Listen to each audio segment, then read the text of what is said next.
Terima kasih. Terima kasih.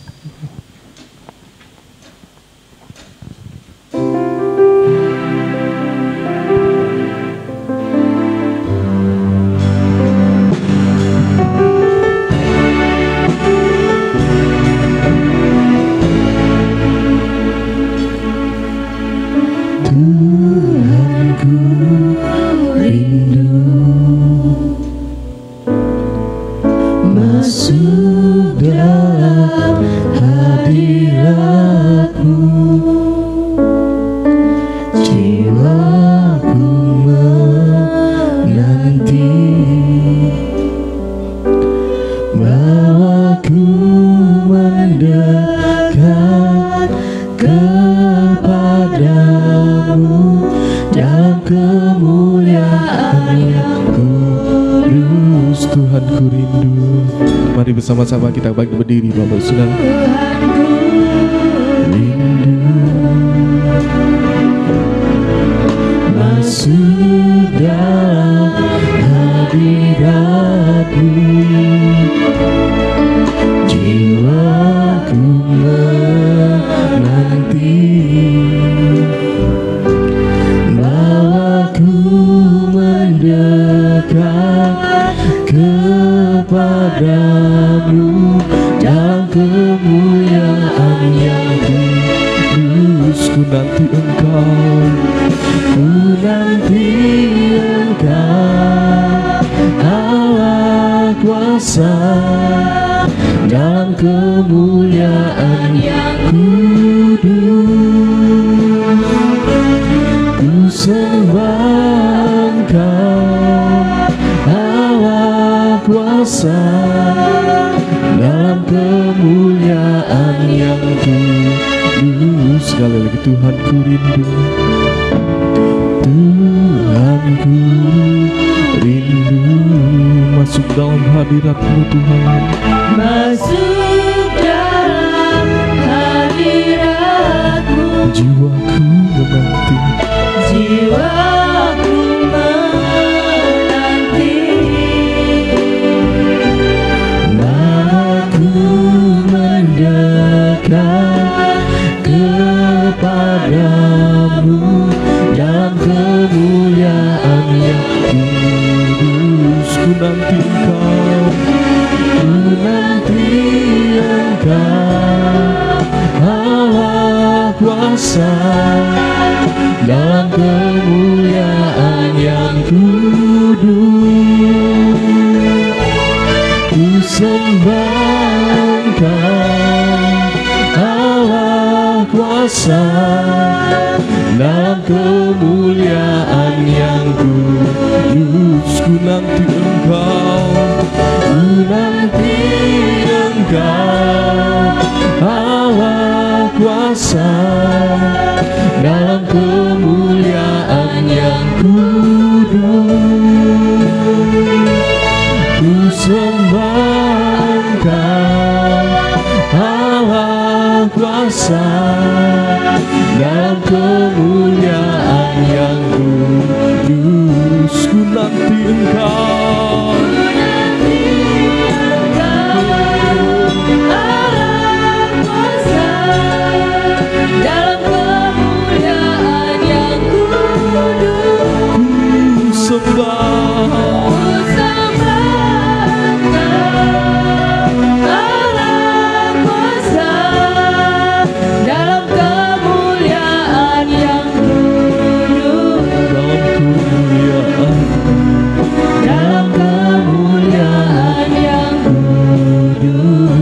kemuliaan dan kemuliaan yang kudus. Mari bersama-sama kita berdoa. Tuhan, sungguh kami mengucap syukur Tuhan, kami boleh ada oleh karena anugerah-Mu dan kemurahan-Mu. Terima kasih Tuhan, dan pagi hari ini kami datang di hadapan-Mu membawa segenap hati kami, membawa segenap kerinduan hati kami untuk dapat berjumpa dan bersekutu dengan Engkau Tuhan.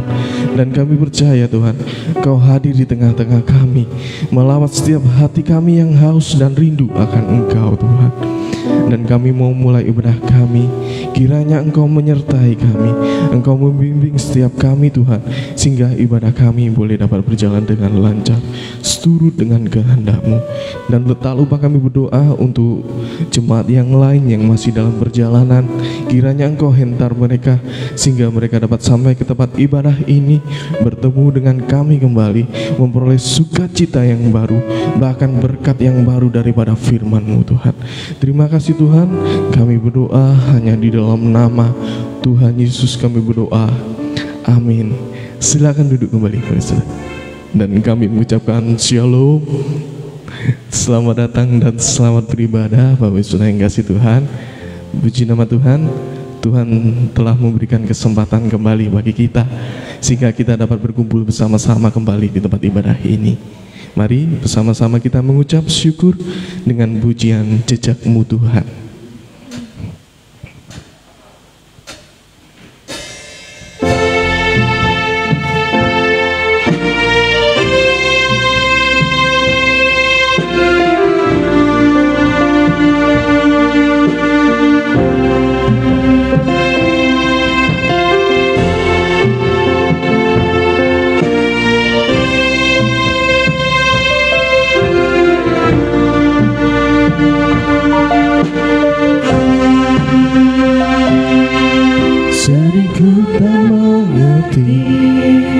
Jalan-Jalan-Mu Tuhan, bagai di antara yang gelap. Tanpa seribu tanya, namun tetap percaya, jejak-Mu Tuhan sungguh sempurna. Ajarku memahami semua yang Kau ingini, agar hidupku puaskan hati-Mu. Bagi-Mu aku rela sepenuh hati menghamba, serahkan diri, genapi karya-Mu.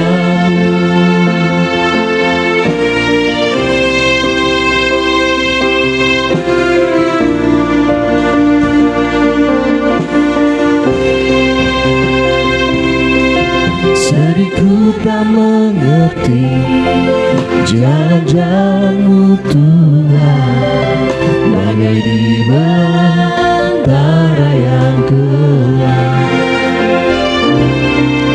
Tanpa seribu tanya, namun tetap percaya, jejak-Mu Tuhan sungguh sempurna. Seringku tak mengerti,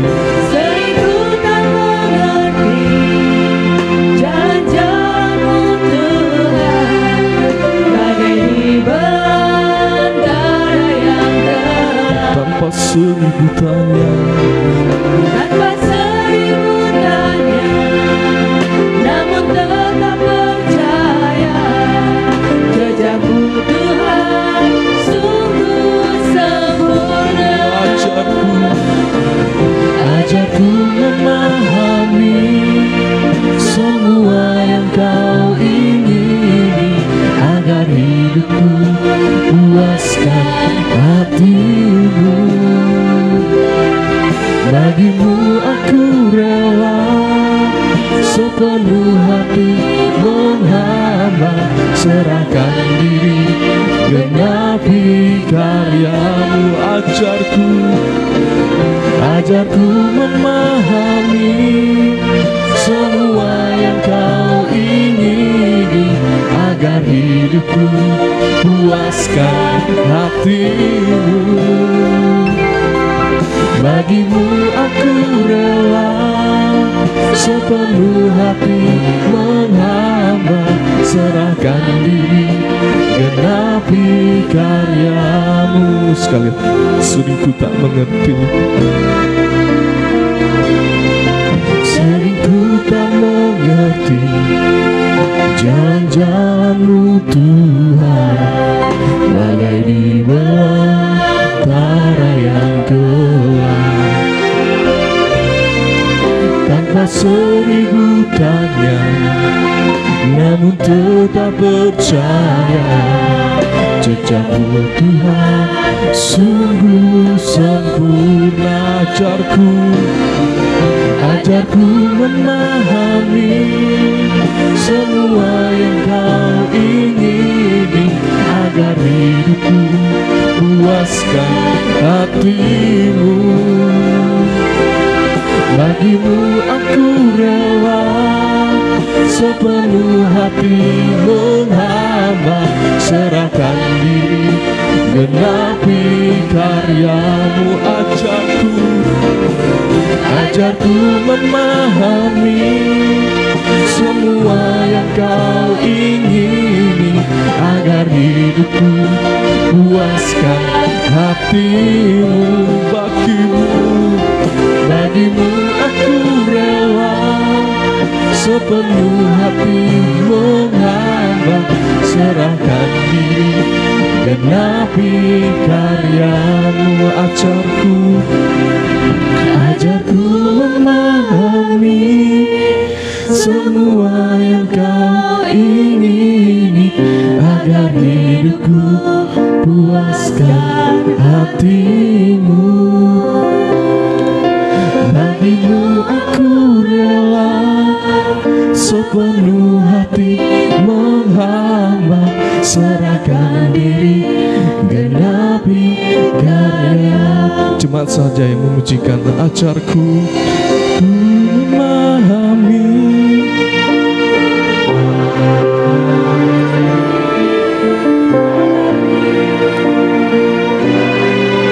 Yes Lord.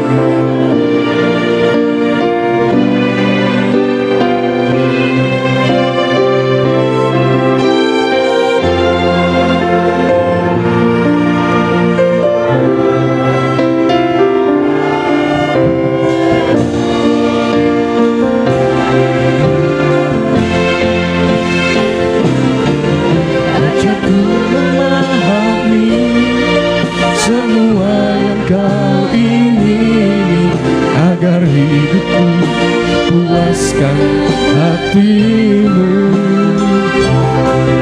Bagi-Mu aku rela sepenuh hati menghamba, serahkan diri genapi karya-Mu. Ajarku memahami semua yang Kau ingini, agar hidupku puaskan hati-Mu. Bagi-Mu aku rela sepenuh hati menghamba, serahkan diri genapi karya-Mu. Serahkan diri genapi karya-Mu. Serahkan diri genapi karya-Mu. Ya. Mungkin kita memiliki kerinduan yang berbeda, memiliki kerinduan masing-masing, tapi kita memiliki satu tujuan yang sama, yaitu menyenangkan hati Tuhan. Meskipun banyak rintangan yang harus kita hadapi, yaitu menghadapi mulut-mulut yang memiliki kerinduan untuk menjatuhkan kita. Namun kalau kita yakin dan kita percaya, bahwa Tuhan pasti bekerja, Tuhan pasti menolong kita, Bapak Saudara, sebab Dia adalah sumber kekuatan kita. Amin. Mari kita lanjutkan pujian kita dengan pujian sukacita. Hatiku percaya.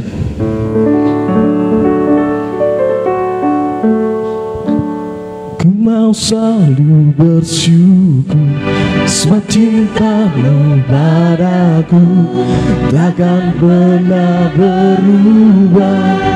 Hatiku percaya, walau bumi bergoncang, gunung-gunung beranjak, namun kasih setiamu tak pergi dariku. Mari sama-sama kita bersukacita, Saudara. Dan saya mengundang semuanya tuh bahkan berdiri.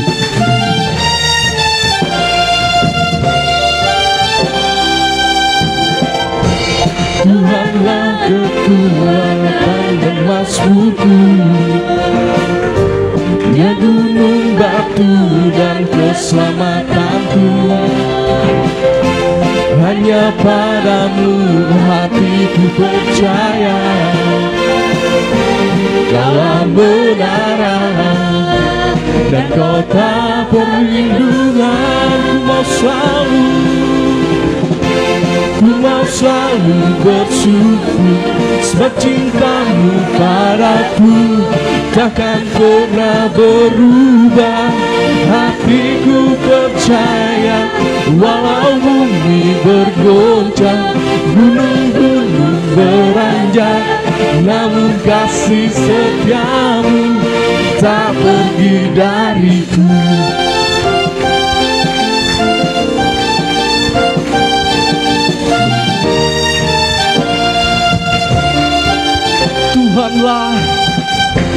Tuhanlah kekuatan dan masmurku, Dia gunung batu dan keselamatanku. Hanya padamu hatiku percaya, Kaulah benaran dan kota perlindungan. Ku mau selalu bersyukur, ku mau selalu bersyukur, sebab cintamu padaku takkan pernah berubah. Hatiku percaya, walau bumi bergoncang, gunung-gunung beranjak, namun kasih setiamu tak pergi dariku. Ku mau selalu bersyukur, sebab cintamu padaku takkan pernah berubah. Hatiku percaya, walau bumi bergoncang, gunung-gunung beranjak, namun kasih setiamu tak pergi dariku. Ku mau selalu bersyukur, sebab cintamu padaku takkan pernah berubah. Hatiku percaya, walau bumi bergoncang, gunung-gunung beranjak, namun kasih setiamu tak pergi dariku. Ku mau selalu bersyukur, sebab cintamu padaku takkan pernah berubah. Hatiku percaya, walau bumi bergoncang, gunung-gunung beranjak, namun kasih setiamu tak pergi dariku. Kasih setiamu tak pergi dariku. Kasih setiamu tak pergi dariku. Puji Tuhan, silakan duduk kembali Bapak Saudara.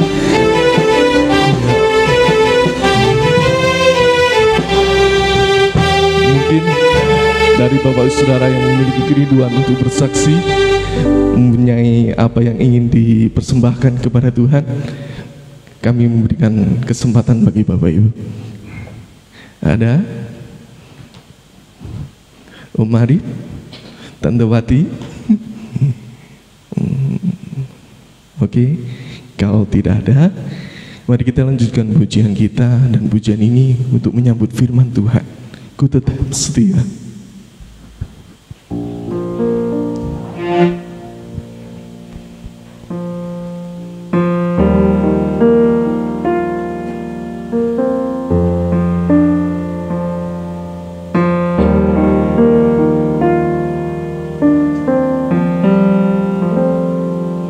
Seperti wanita mengurapimu, menangis di bawah kakimu, demikian hidupku mau mengasihimu. Yesus, Engkau baik bagiku. Seperti wanita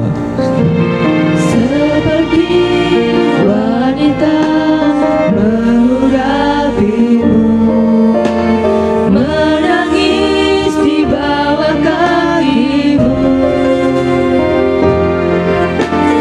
demikian hidupku mau mengasihimu.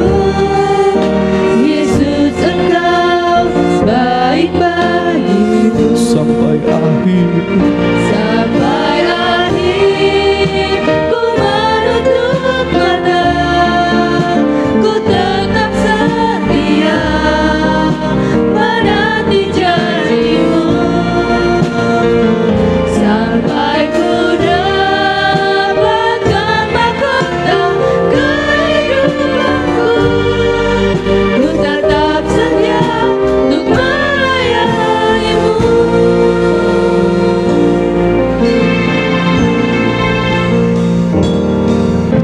Seperti wanita mengurapimu, menangis di bawah kakimu, Demikianlah, demikian hidupku mau mengasihimu. Yesus, Engkau baik bagiku sampai akhir. Sampai akhir ku menutup mata, ku tetap setia menanti janjimu. Sampai ku dapatkan mahkota kehidupanku, ku tetap setia, ku melayanimu sampai akhir. Sampai akhir Ku menutup mata, ku tetap setia menanti janjimu. Sampai ku dapatkan mahkota kehidupanku, ku tetap setia, ku melayanimu. Sekali lagi.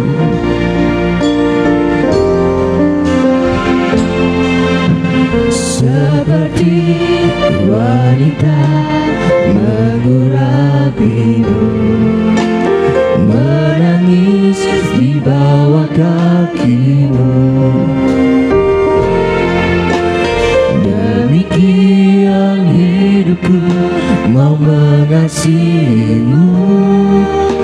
Yesus, Engkau baik bagiku Sampai akhir, sampai akhir. Ku menutup mata, ku tetap setia menanti janjimu. Sampai ku dapatkan mahkota kehidupanku, ku tetap setia, ku melayanimu sampai akhir. mari bersama bangkit berdiri Bapak Islam. Ku menutup mata, ku tetap setia menanti janjimu. Sampai ku dapatkan mahkota kehidupanku, ku tetap setia, ku melayanimu sampai akhir. Sampai akhir Ku menutup mata, ku tetap setia menanti janjimu sampai ku dapatkan mahkota kehidupanku. Ku tetap setia, ku melayanimu sampai akhir. Sampai akhir ku menutup mata, ku tetap setia menanti janjimu sampai ku dapatkan mahkota kehidupanku. Ku tetap setia melayanimu Sampai akhir sampai akhir. ku menutup mata, ku tetap setia. Untuk pelayanan selanjutnya saya serahkan kepada hamba-Nya. Sampai ku dapatkan mahkota kehidupanku. Ku tetap setia untuk melayanimu sampai ku dapatkan mahkota kehidupan, sampai ku dapatkan mahkota kehidupanku. Ku tetap setia untuk melayanimu.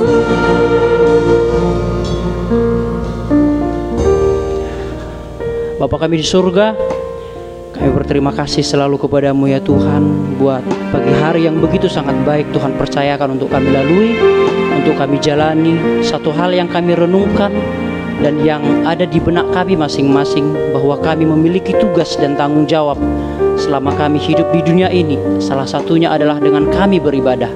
Sebentar lagi ya Tuhan, kami akan memahami, kami akan menggali, kami akan membedah firman-Mu, yaitu bagaimana sifat-sifat Tuhan yang sangat komprehensif, yang begitu akurat, yang begitu utuh, yang harus kami pelajari bersama-sama. Kami menyadari ya Tuhan, bahwa pemikiran kami ataupun rasio kami tidak cukup mumpuni untuk memahami karakter-Mu yang begitu sangat agung dan mulia. Namun sebagaimana firman-Mu menyatakan kepada kami, itulah yang akan kami pelajari bersama-sama. Terima kasih Bapa di surga, Tuhan memberkati sidang jemaat Tuhan yang mendengarkan, maupun hamba yang menyampaikan berita firman Tuhan ini.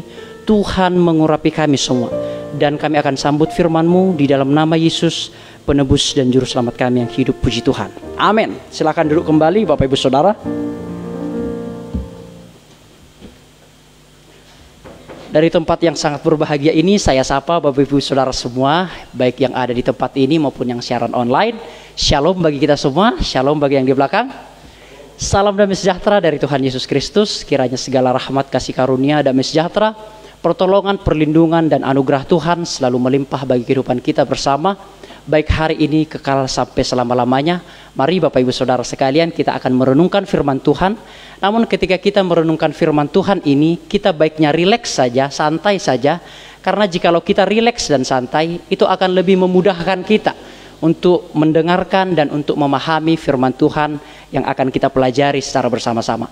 Nah saudara-saudara sekalian, saya akhirnya merenungkan sebuah tema yang cukup ekstrim, atau yang cukup mengasah kinerja otak kita. Karena menurut saya tema-tema kita akhir-akhir ini sedikit monoton seperti itu, sehingga kita alangkah baiknya kita membedah sebuah tema yang memberikan stimulus, yang memberikan rangsangan kepada kepala kita untuk kita dapat merenungkan firman Tuhan, dan kita dapat bertanggung jawab mengasihi Tuhan bukan hanya dengan hati, namun juga dengan rasio, dengan kognitif, dengan pemikiran yang Tuhan percayakan di dalam diri kita. Nah saudara-saudara sekalian, kita akan membedah sebuah tema, Tuhan di tengah-tengah ketidakadilan. Saudara-saudara sekalian, kita selalu mengetahui bahwa karakter Tuhan itu adalah maha adil, maha kuasa, maha baik, maha kudus, maha pencipta segalanya.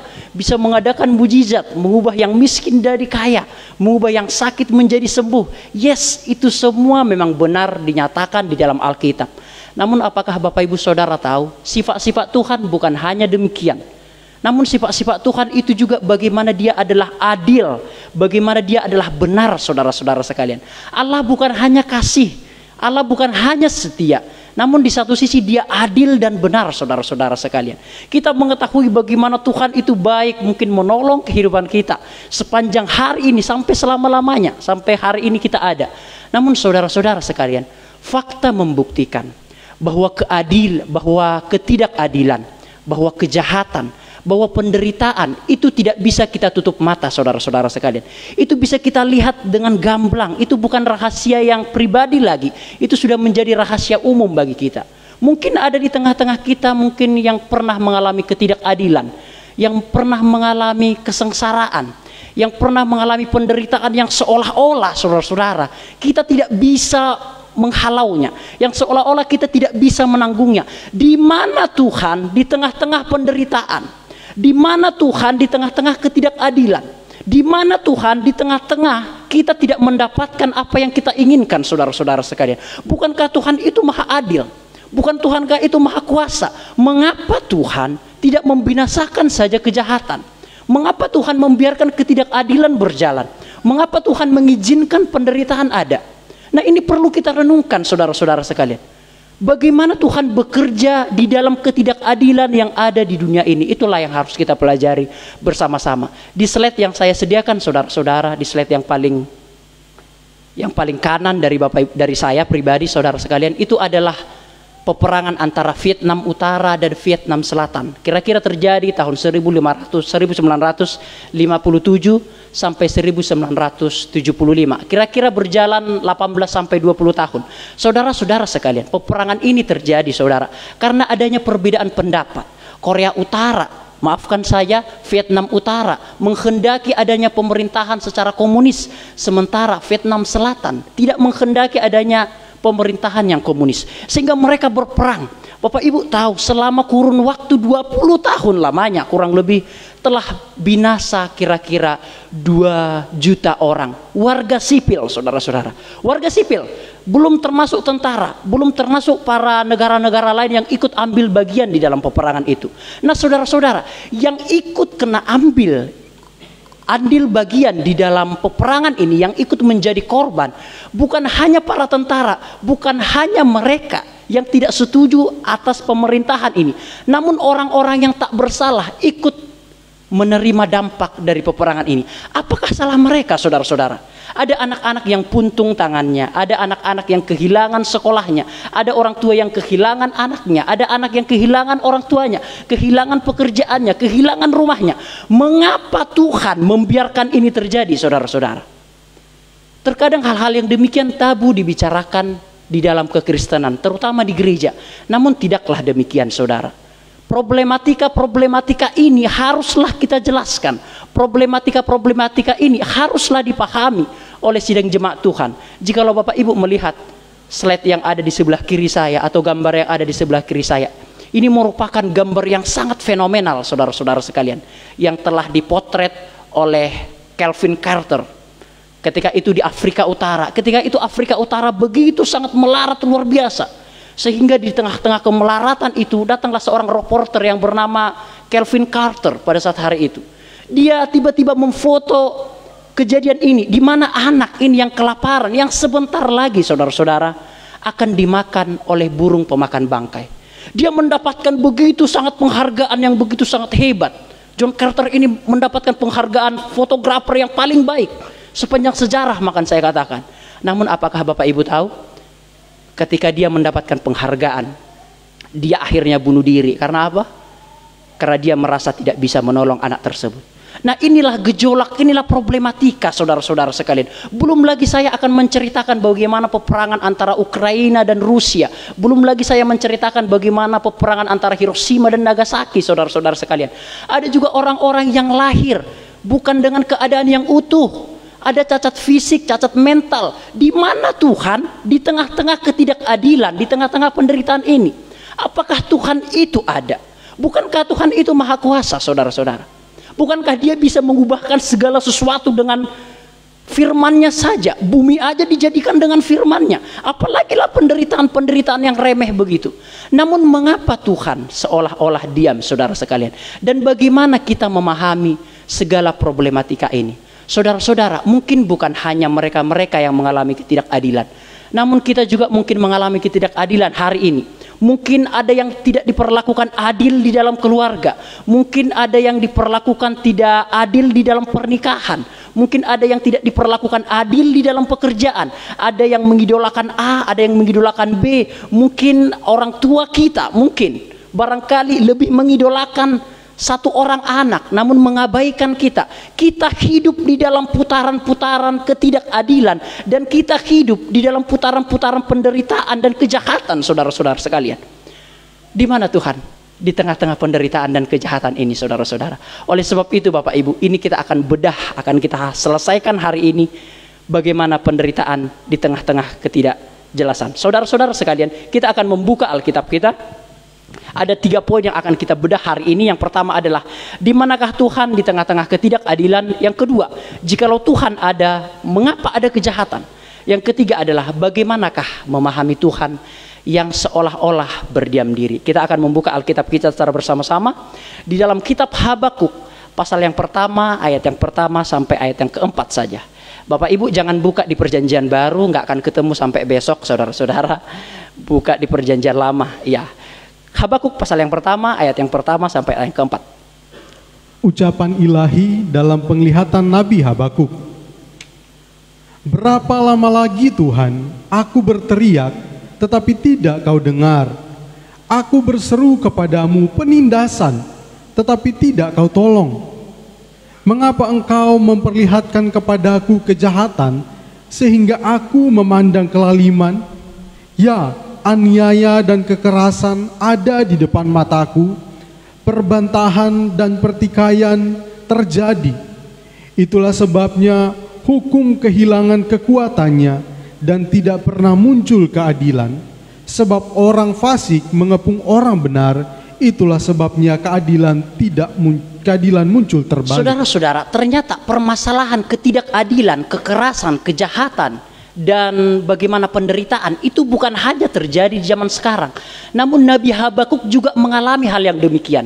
Kira-kira Nabi Habakuk hidup pada zaman 586 sebelum Masehi, atau kira-kira 2500 tahun jikalau ditinjau dari sekarang ini, saudara-saudara sekalian. Jadi seorang nabi pun mengalami ketidakadilan, merasa bahwa dirinya tidak adil, saudara-saudara sekalian. Dia mengungkapkan satu kalimat mengawali sebuah keluhannya dengan sebuah kalimat, berapa lama lagi Tuhan aku berteriak, berapa lama lagi? Bapak Ibu pernah mendengar istilah menunggu adalah pekerjaan yang paling membosankan? Yes, itu memang benar terjadi. Jadi Nabi Habakuk ini telah menunggu beberapa tahun, kurang lebih 22 tahun, saudara sekalian. Dia berdoa kepada bangsa Israel supaya dibebaskan dari penjajahan Babilonia pada saat hari itu. 22 tahun dia berdoa setiap hari. Dikatakan di situ, saudara-saudara, aku berteriak, tidak kau dengar. Itu present continue. Artinya berkesinambungan setiap hari, saudara-saudara. Jikalau Bapak Ibu mungkin mendoakan suami agar tetap percaya kepada Tuhan, 5 tahun mungkin saudara itu akan semangat luar biasa. Oh Tuhan, pasti bisa suamiku bertobat.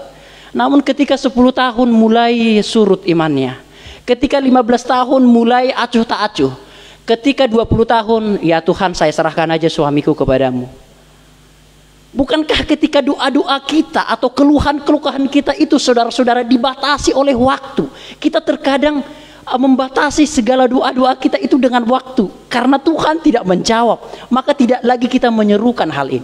Saudara-saudara, Nabi Habakuk pun, saudara-saudara, mengalami ketidakadilan. Konteksnya, saudara sekalian, bangsa Israel pada saat hari itu dijajah oleh Babilonia, saudara-saudara sekalian. Kira-kira tahun 586 sebelum Masehi. Ada 3 raja yang di dalam pemerintahan Nabi Habakuk, saudara-saudara sekalian.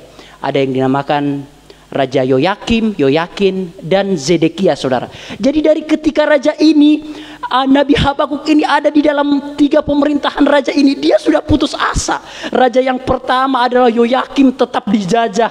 Raja yang kedua adalah Yoyakin, tetap dijajah. Raja yang ketiga adalah Zedekia pun tetap dijajah, saudara sekalian. Jikalau kita melihat slide ini, saudara, Bapak Ibu bisa lihat, karena jikalau kita tidak melihat runtutan atau narasi ini, kita mungkin akan sulit memahami kisah Nabi Habakuk.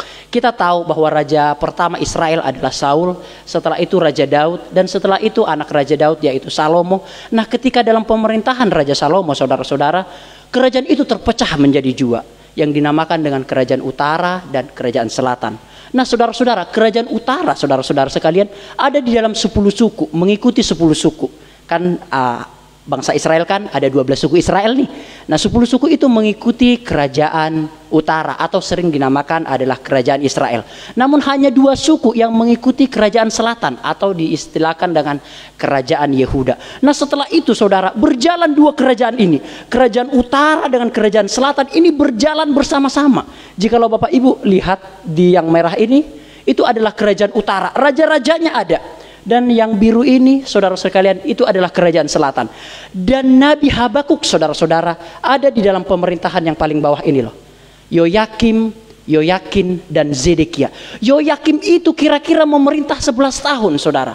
Yoyakin itu 3 bulan atau katakanlah itu 1 tahun. Dan juga Zedekia itu memerintah kira-kira 11 tahun. Jadi 22 tahun sudah Nabi Habakuk menjerit, berteriak setiap hari, tapi Tuhan tidak tolong, saudara-saudara sekalian.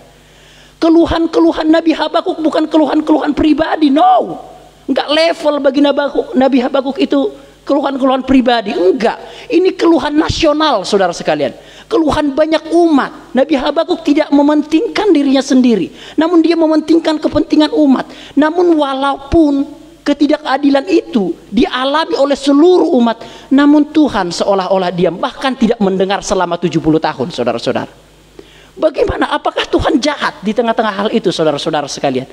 Jikalau kita melihat slide selanjutnya, saudara, di dalam rentang waktu 22 tahun itu, saudara sekalian, ada 3 kloter yang terjadi, ada 3 peristiwa yang terjadi di dalam 22 tahun itu, di mana bangsa Israel dijajah oleh Babilonia, saudara-saudara sekalian. Yang pertama adalah Daniel dan kawan-kawan, yaitu Sadrak, Mesak, dan Abednego, itu ditawan ke Babel. Bapak Ibu tentu tahu semua ceritanya. Yang kedua adalah Yehezkiel, Nabi Yehezkiel, saudara-saudara. Itu dan dengan 10.000 orang itu diangkut juga ke Babel, saudara-saudara sekalian. Dan Yerusalem dan Bait Allah diruntuhkan. Jadi di dalam rentan waktu 20 tahun ini, saudara, Daniel dan kawan-kawannya diangkut. Kita tahu Daniel dan kawan-kawannya adalah orang yang paling cerdas di antara bangsa Israel pada saat itu. Orang-orang cerdas diangkut, orang-orang kuat diangkut semua, orang-orang yang potensial itu diangkut. Dan Nabi Yehezkiel pun itu diangkut dan ditawan ke Babel, saudara. Dan Yerusalem dan Bait Allah itu juga dihancurkan. Kita bisa berada di dalam situasi Nabi Habakuk ini. Dia seorang nabi, dia melihat temannya Yehezkiel yang juga dibuang ke Babel pada saat itu. Dia melihat Bait Allah yang diruntuhkan. Dia melihat bangsa Israel, saudara sekalian, yang dianiaya, yang dibunuh. Bagaimanakah pemahaman atau presuposisi dari Nabi Habakuk ini, saudara-saudara sekalian? Wajar dia berkata, berapa lama lagi Tuhan? Wajar dia bimbang kepada Tuhan. Wajar dia ragu kepada Tuhan, saudara-saudara. Bapak Ibu, apakah Bapak Ibu menyadari, apakah Bapak Ibu meyakini bahwa hidup kekristenan itu gampang-gampang saja? No, saudara-saudara. Jauhkan itu dari pemikiran Bapak Ibu saudara sekalian. Hidup kekristenan tidak murahan, tidak gampangan, saudara-saudara. Bahkan Nabi Yehezkiel, Daniel, dan juga Amos dan juga Yeremia itu dibuang semuanya, saudara-saudara sekalian. Yeremia berkhotbah 40 tahun, tidak satu orang pun yang bertobat. Amos pun berkhotbah kurang lebih 36 tahun, tak satu pun bertobat, saudara-saudara sekalian. Bahkan nabi-nabi itu dibuang, dicaci maki, dilempari dengan batu. Nah, saudara-saudara sekalian, bagaimanakah intervensi Tuhan? Apakah intervensi Tuhan di tengah-tengah ketidakadilan yang berkecamuk ini, saudara-saudara? Nabi Habakuk itu berteriak, aku berseru. Di dalam terjemahan bahasa aslinya, saudara-saudara, dia itu menjerit kayak ditimpa batu, kira-kira seperti itu. Bagaimana kita ditimpa batu, saudara?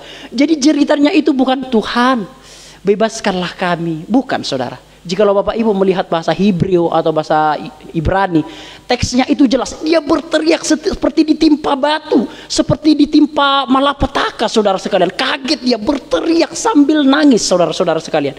Dan Tuhan seolah-olah tidak mendengar hal itu. Nah, saudara-saudara sekalian, ayat yang ketiga, bro, tolong bro. Mengapa engkau memperlihatkan kepadaku kejahatan, sehingga aku memandang kelaliman?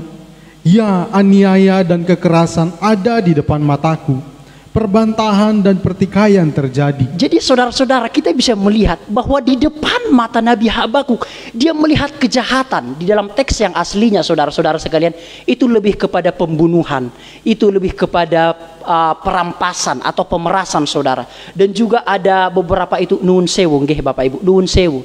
Ternyata orang-orang Babilonia pada saat hari itu memperkosa orang-orang kecil, anak-anak kecil dan juga anak-anak muda pada saat hari itu. Jadi kejahatan itu begitu sangat kompleks dan dilihat langsung oleh seorang nabi, saudara sekalian. Bukan hanya kejahatan namun kelaliman, aniaya, kekerasan, perbantahan dan pertikaian itu ada di depan mata Nabi Habakuk, saudara sekalian. Begitu kejahatan yang sangat kompleks, bukan hanya pembunuhan, saudara sekalian, namun ada kekerasan, perbantahan, pertikaian, aniaya, pemerasan, dan kejahatan ini kompleks di mata Nabi Habakuk pada saat hari itu. Padahal setahu Nabi Habakuk bahwa janji bangsa Israel, yaitu mereka masuk ke tanah Kanaan, berlimpah-limpah susu dan madu, diberkati Tuhan. Namun ketika Nabi Habakuk ini dipanggil menjadi nabi, tidak seperti ekspektasinya, saudara sekalian. Dia malah mengalami penindasan, kekerasan, dan juga keluarga dari Nabi Habakuk itu juga dibunuh di depan mata kepala Nabi Habakuk. Padahal setahu Nabi Habakuk bahwa bangsa Israel akan masuk ke Kanaan yang berlimpah-limpah susu dan madu. Harapan Nabi Habakuk tidak sesuai dengan realita yang ada. Ini yang dialami oleh kekristenan, saudara-saudara. Supaya kita agak sedikit jeli dan kita sedikit pemikiran kita distimulus supaya kita celik akan perkara-perkara yang demikian, saudara, yang mungkin jarang dibahas di dalam kekristenan. Nah, saudara-saudara sekalian, ayat yang keempat, bro. Itulah sebabnya hukum kehilangan kekuatannya dan tidak pernah muncul keadilan. Sebab orang fasik mengepung orang benar, itulah sebabnya keadilan muncul terbalik. Saudara-saudara, Nabi Habakuk mulai mendekati Tuhan dengan pendekatan yang negatif. Nabi Habakuk mulai mencurigai Tuhan, saudara. Nabi Habakuk mulai ragu kepada Tuhan. Nabi Habakuk mulai skeptis kepada Tuhan, saudara-saudara sekalian. Nabi Habakuk mulai mengajari Tuhan, saudara. Nabi Habakuk mulai mengajari Tuhan. Itulah sebabnya hukum kehilangan kekuatannya Tuhan. Tidak pernah muncul keadilan. Nabi Habakuk loh, seorang nabi, pendeta loh, mulai mengajari Tuhan karena memang kejahatan yang begitu sangat kompleks. Dia mendekati Tuhan dengan pendekatan yang negatif, saudara sekalian. Dia mulai skeptis kepada Tuhan. Dia mulai bimbang kepada Tuhan. Dia mulai meragukan kasihnya Tuhan, saudara. Dia mulai meragukan Tuhan, dia mulai membimbangkan Tuhan, dia mulai mencurigai Tuhan. Dia curiga kepada Tuhan. Sebenarnya saudara-saudara, dalam teks aslinya Nabi Habakuk sebenarnya sedang bilang gini sama Tuhan. Tuhan, engkau enggak becus di atas, turun dari atas ke bawah, aku yang ke atas. Begitulah pemikiran Nabi Habakuk. Bagi Nabi Habakuk, saudara-saudara sekalian, bahwa Tuhan itu nuwun sewu, tidak becus bekerja. Bagi Nabi Habakuk bahwa Tuhan itu tidak adil, tidak ada kontribusinya, tidak ada kerjaannya, saudara-saudara. Bagi Nabi Habakuk Tuhan itu diam, dan Nabi Habakuk seolah-olah berkata, biar aku saja yang menghukum Babilonia ini, dan engkau turun saja dari atas, biar aku yang masuk ke atas, biar tak binasakan semua orang-orang Babilonia ini. Begitulah jikalau kita melihat psikologi dari karakter Nabi Habakuk, saudara-saudara sekalian. Bapak Ibu saudara, apakah Bapak Ibu tahu jawaban Tuhan, saudara-saudara sekalian? Jawaban Tuhan ada di ayat yang ke-6. Sebab sesungguhnya akulah yang membangkitkan orang Kasdim, bangsa yang garang dan tangkas itu, yang melintasi lintang bujur bumi untuk menduduki tempat kediaman yang bukan kepunyaan mereka. Saudara-saudara, ini bukan jawaban yang diinginkan oleh Nabi Habakuk. Orang Kasdim itu paralel dengan orang Babilonia, saudara-saudara sekalian. Jadi orang Kasdim itu dengan Babilonia itu sama, kata yang beda namun artinya sama atau negaranya sama. Jadi saudara-saudara, jawaban Tuhan ketika Nabi Habakuk mendekati Tuhan dengan pendekatan yang negatif, jawaban Tuhan juga negatif, saudara sekalian. Bayangkan saudara, jikalau Nabi Habakuk berkata, Tuhan, mengapa bangsaku dibinasakan, dijajah oleh Babilonia, oleh orang Kasdim ini. Tiba-tiba Tuhan katakan, hei Nabi Habakuk, aku yang mengirim orang Kasdim itu untuk membinasakanmu, untuk menganiayamu, untuk memerasmu, untuk menyiksamu. Bagaimana saudara sekalian jikalau saya mungkin berkata kepada Tuhan hari ini, Tuhan, mengapa S2 saya nggak selesai sampai sekarang? Mengapa mungkin saya sudah dikeluarkan dari S2? Mengapa mungkin kuliah saya nggak selesai S2-nya sampai sekarang? Tiba-tiba Tuhan katakan kepada saya, hei Daud, aku yang mengizinkan kuliah S2-mu itu nggak selesai. Aku yang mengizinkan kamu nggak selesai S2 sampai sekarang, mandek sampai sekarang.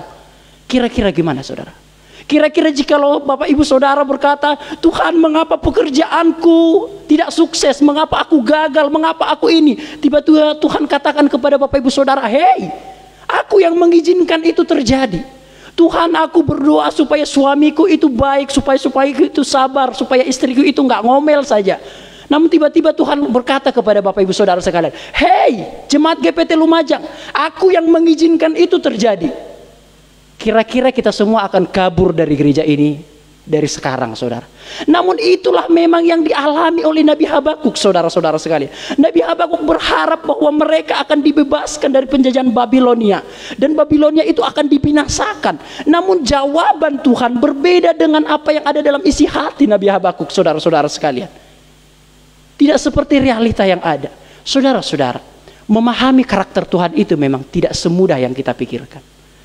Kognitif, rasio kita atau otak kita tidak cukup mumpuni untuk memahami sesungguh-sungguhnya karakter atau sifat-sifat Tuhan, saudara sekalian.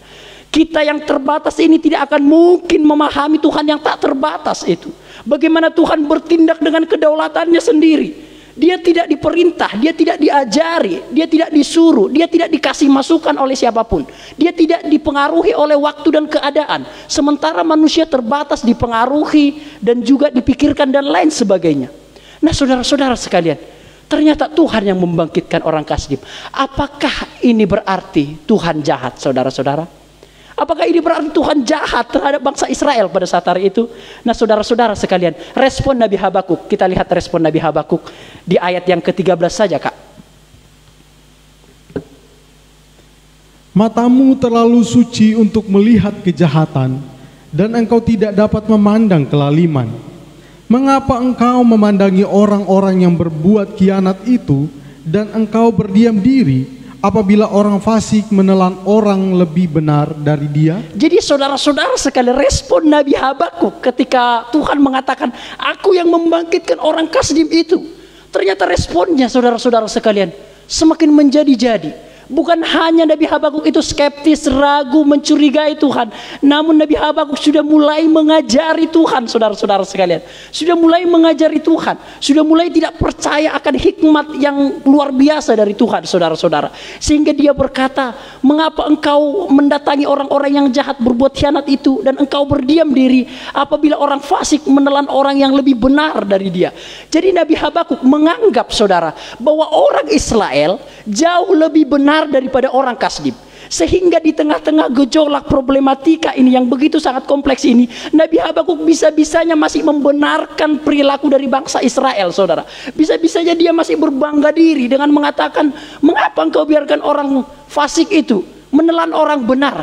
Ternyata mereka juga enggak benar-benar amat, saudara-saudara sekalian.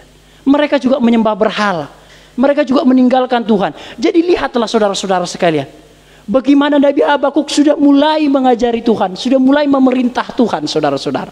Hari ini kita akan melihat 3 poin yang akan kita pelajari hari ini. Bagaimana memahami Tuhan di tengah-tengah ketidakadilan. Yang pertama adalah kita harus memahami secara komprehensif, secara utuh karakter atau sifat-sifat Tuhan. Itu yang pertama. Yang kedua, kita akan melihat bagaimana kita tidak menghakimi orang lain.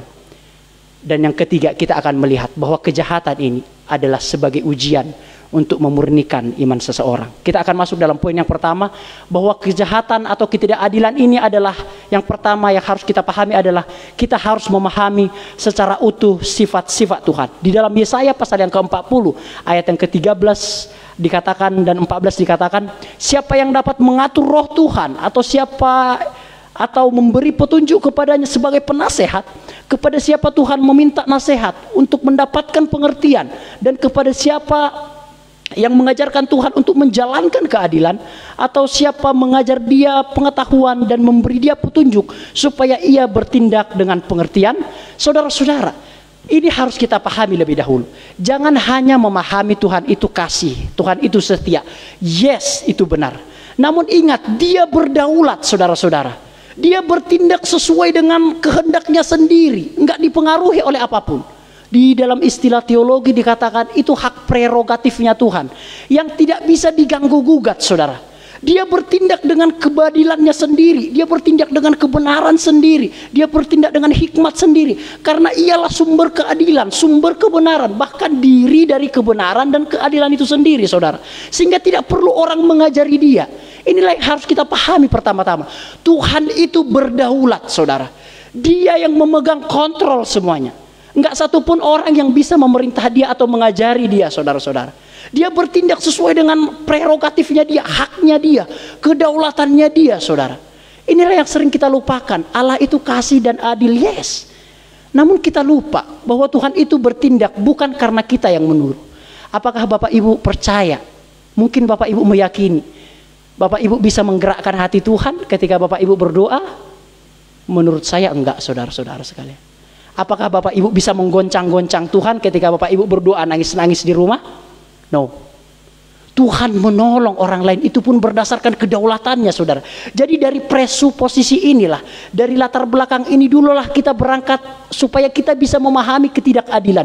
Bahwa Tuhan berdaulat atas semuanya. Dia tidak bisa diperintah oleh apapun, saudara-saudara sekalian. Dia tidak bisa diajari oleh apapun. Dan tidak ada yang bisa menyaingi dia. Tidak ada yang bisa mengatur dia, saudara. Dia bertindak sesuai dengan hikmatnya sendiri, saudara-saudara sekalian. Nah, inilah yang tidak dipahami oleh Nabi Habakuk, saudara-saudara sekalian. Habakuk tidak memahami bahwa Allah itu berdaulat. Bagi Nabi Habakuk, bahwa Tuhan itu bisa disetir oleh Nabi Habakuk. Bahwa ketika Nabi Habakuk itu berteriak minta tolong, kira-kira Tuhan akan tergerak hatinya. Itulah pemikiran awal dari Nabi Habakuk. Konsep ini bahkan tidak dimengerti oleh seorang nabi, bahwa Allah berdaulat atas semuanya, saudara-saudara. Jikalau kita melihat atau mengingat narasi dari kisah Yunus yang diperintahkan untuk berangkat ke Niniwe untuk memberitahukan berita pertobatan. Namun ketika itu Yunus berangkat ke Tarsis, jauh dari Tuhan. Nabi Yunus tidak bisa memahami bahwa Tuhan itu juga berdaulat mengasihi orang-orang yang jahat. Bahkan Nabi Yunus dan Nabi Habakuk pun, saudara-saudara, menjadi contoh bahwa karakter Tuhan itu nggak gampang dipahami. Oleh sebab itu, pembelajaran PA, pembelajaran hari ini yang mungkin sedikit berbeda daripada umumnya, ini bagus bagi kita, saudara-saudara sekalian. Nah, saudara-saudara, bukan hanya Allah berdaulat, namun juga Allah itu adalah kasih dan adil, saudara-saudara. Jikalau kita membaca Yeremia pasal yang ke-9 ayat yang ke-23, tidak usah kita baca, Bapak Ibu bisa membacanya, bahwa Allah itu adalah kasih dan adil, dan juga setia dan benar, saudara-saudara. Itu seperti uang logam, saudara-saudara sekalian, di dalam kedua sisinya, saudara. Dia kasih dan dia juga setia.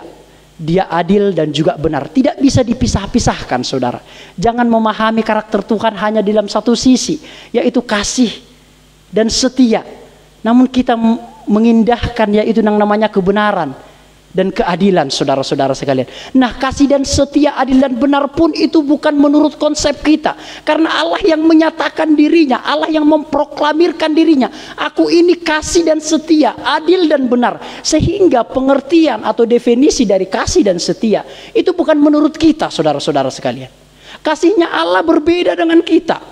Adilnya Allah berbeda dengan kita, saudara-saudara. Benarnya Allah berbeda dengan kita.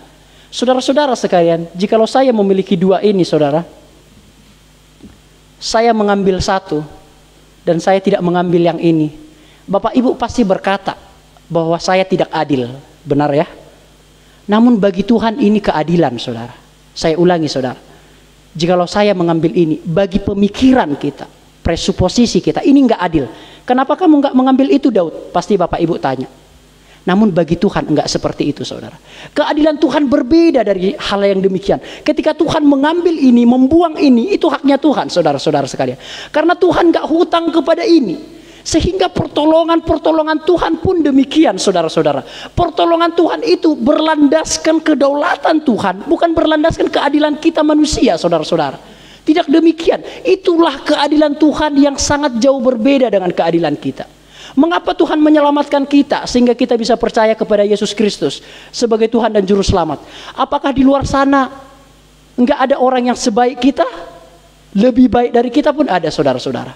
Namun mengapa kita dipilih? Itulah yang dinamakan keadilan Tuhan saudara. Haknya Tuhan, hak prerogatifnya Tuhan.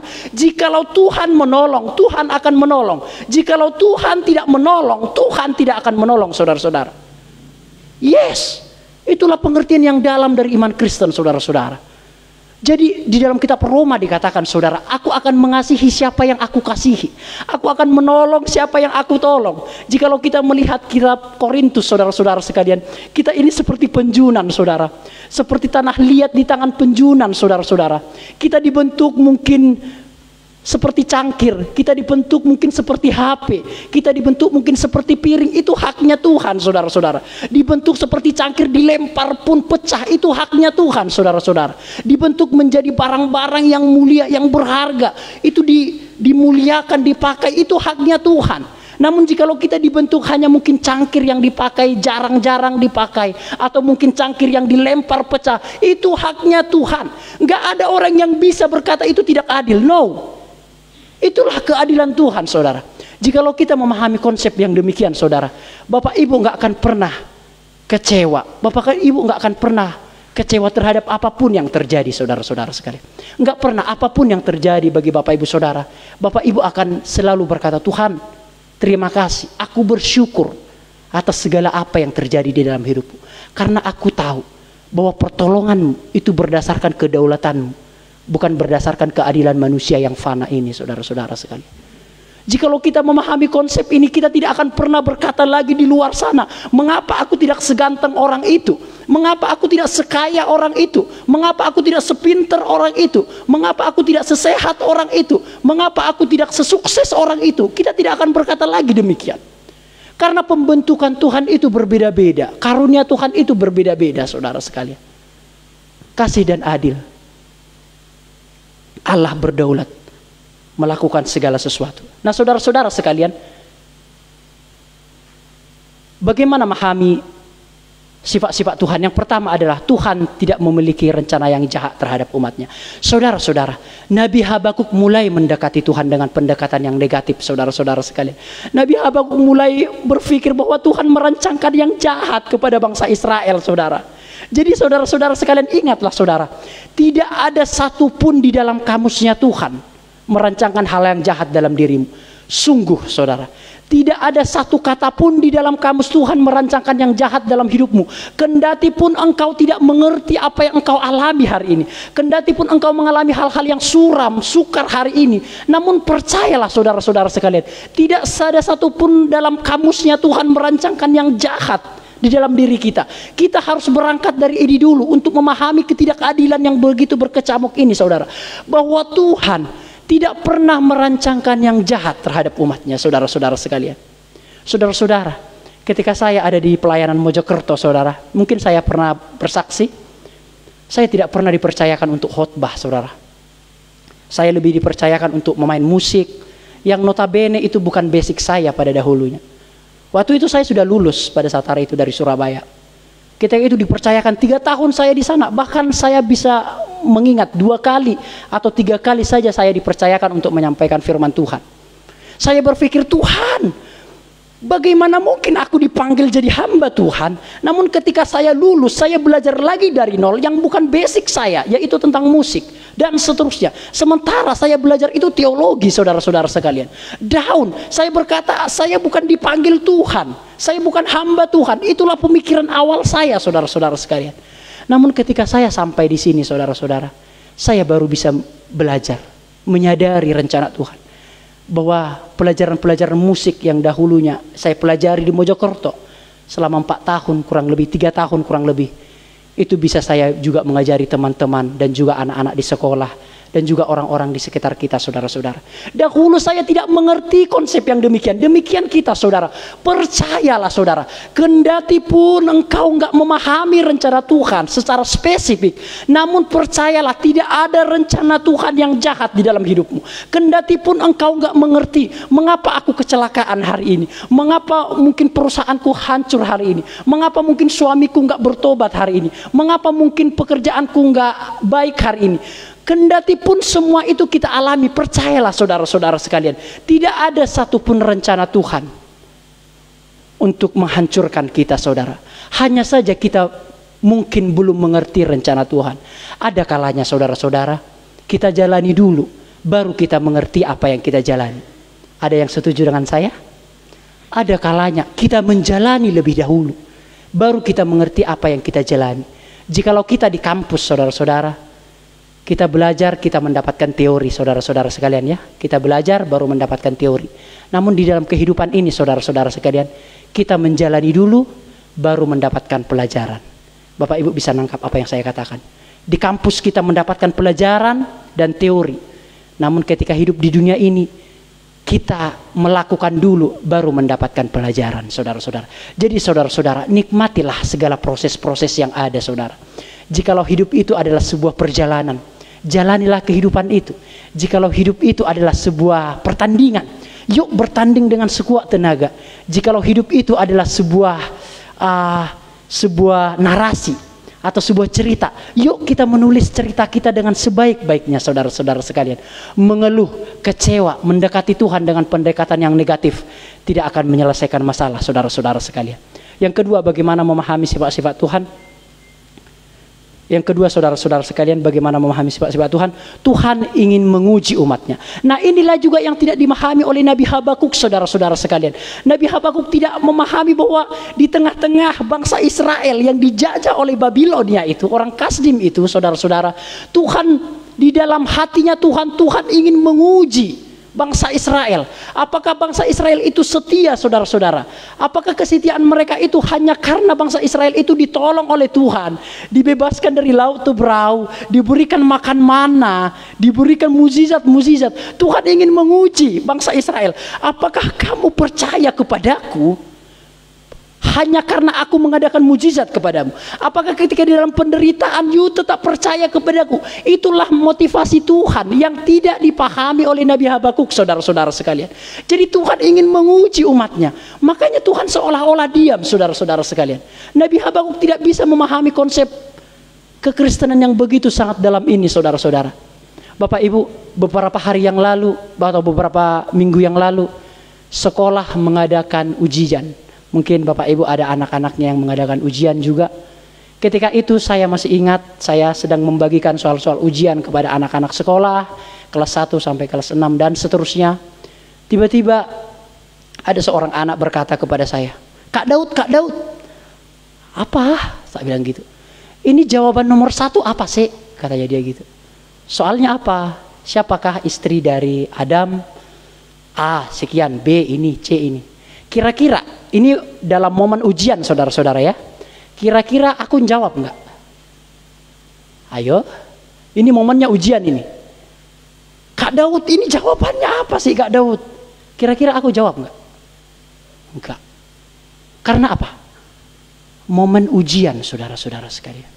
Apakah ketika saya tidak menjawab saya jahat? Ayo. Enggak. Namun ketika ujian sudah selesai, saya akan mengoreksinya.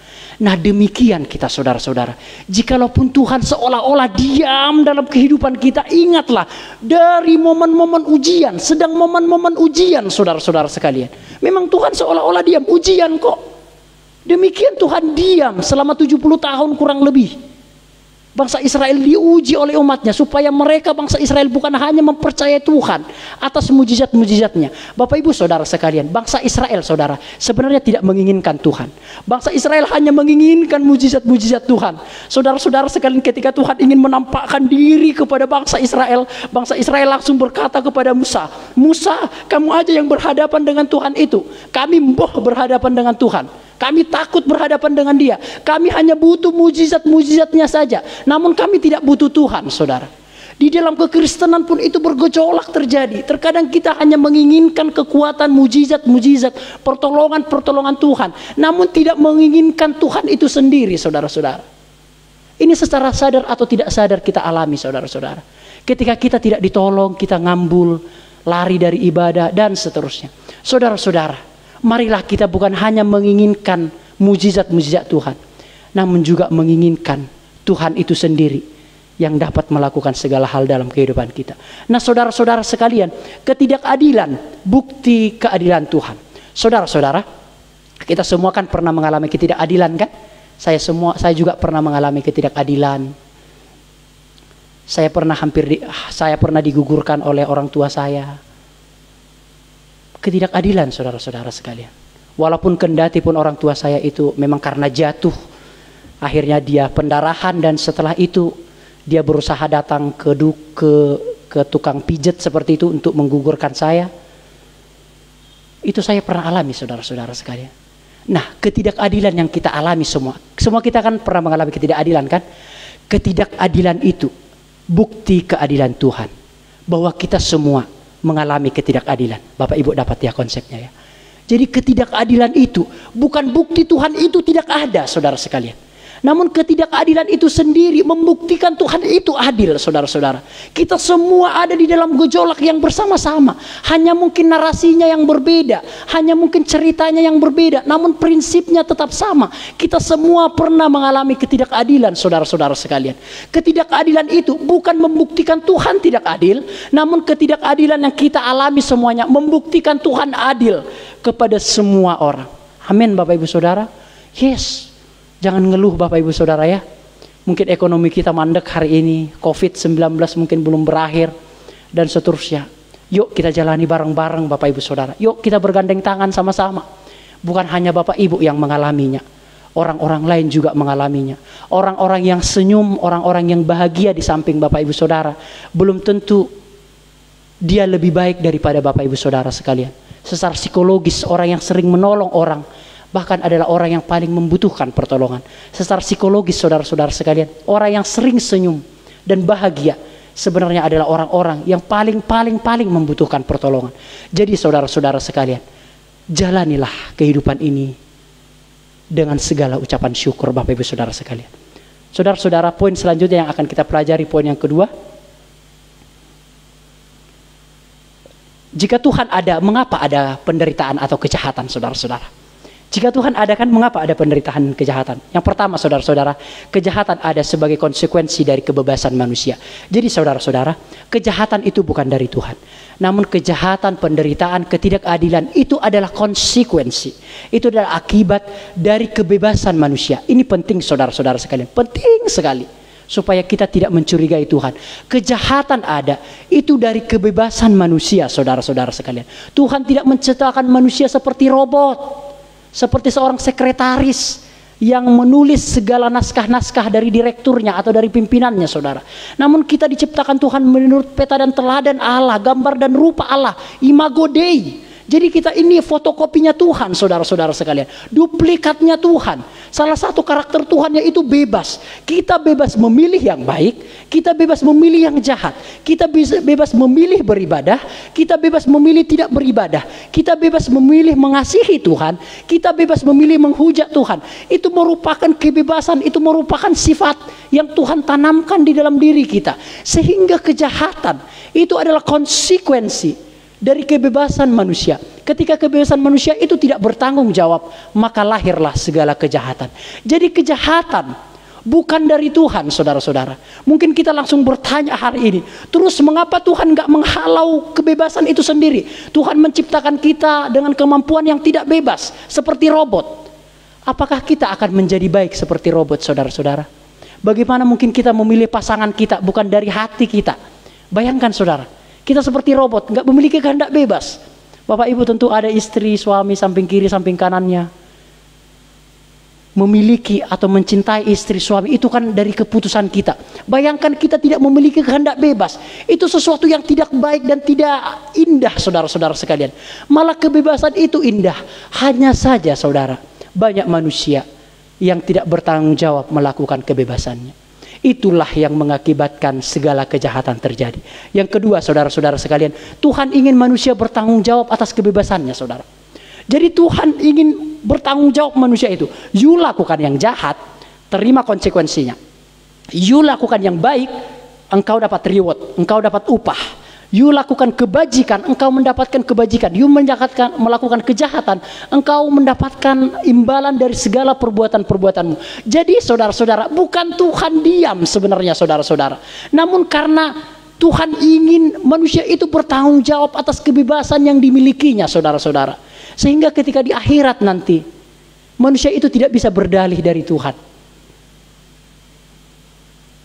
Itu sebabnya saudara-saudara, manusia diberikan sebuah kebebasan. Dan yang terakhir saudara-saudara, kejahatan sebagai refleksi atau sarana agar manusia itu datang kepada Tuhan. Bukankah kita ini terbatas saudara-saudara? Kita terbataskan dalam waktu, pikiran, perasaan. Kita terbatas 70 tahun, 80 tahun jikalau kita kuat. Saudara-saudara, malah kejahatan ini saudara, ketidakadilan, penderitaan, segala yang tidak baik ini, itu malah menjadi sarana atau refleksi supaya kita datang kepada Tuhan. Bukankah kita tidak bisa menyelesaikan segala sesuatunya saudara? Percayalah, kita nggak bisa menyelesaikan segala sesuatu. Percayalah, tidak semua kendali ada di dalam genggaman kita saudara.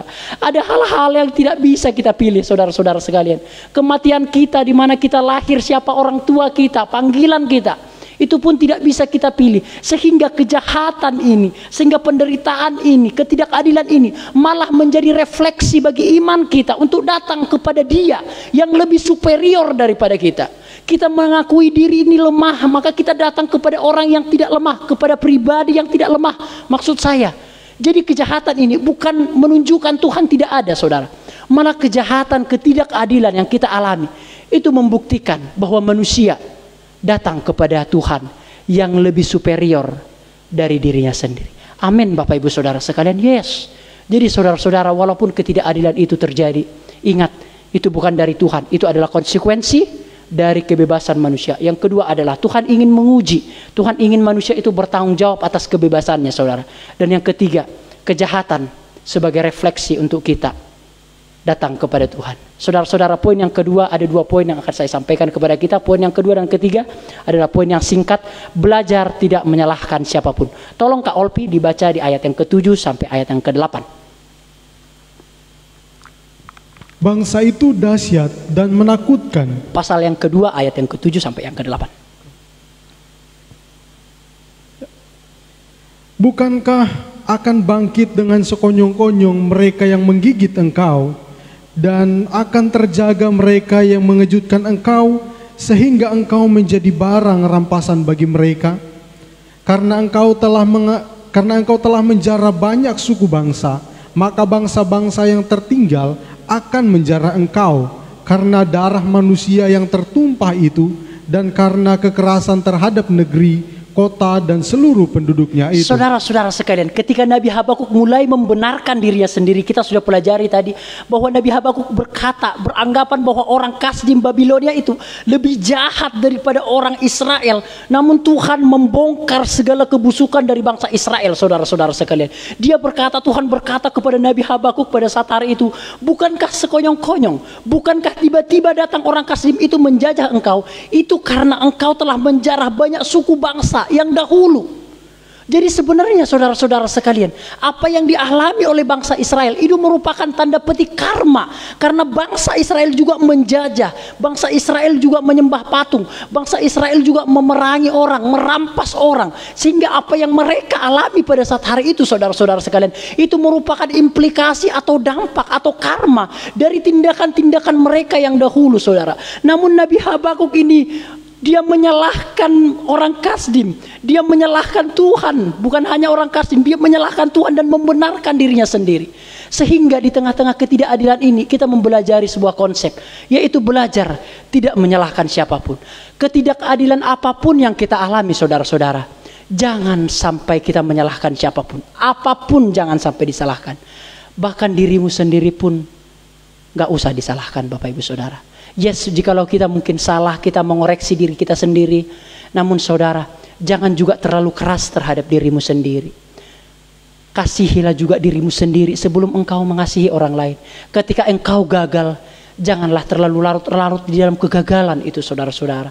Jangan terlalu jahat terhadap dirimu sendiri. Semua pernah kita gagal dalam banyak hal saudara-saudara sekalian. Semua kita pernah salah di dalam banyak hal saudara-saudara. Jangan menyalahkan orang lain, namun juga jangan menyalahkan dirimu sendiri. Jikalau memang kita salah, yuk koreksi hari itu lagi.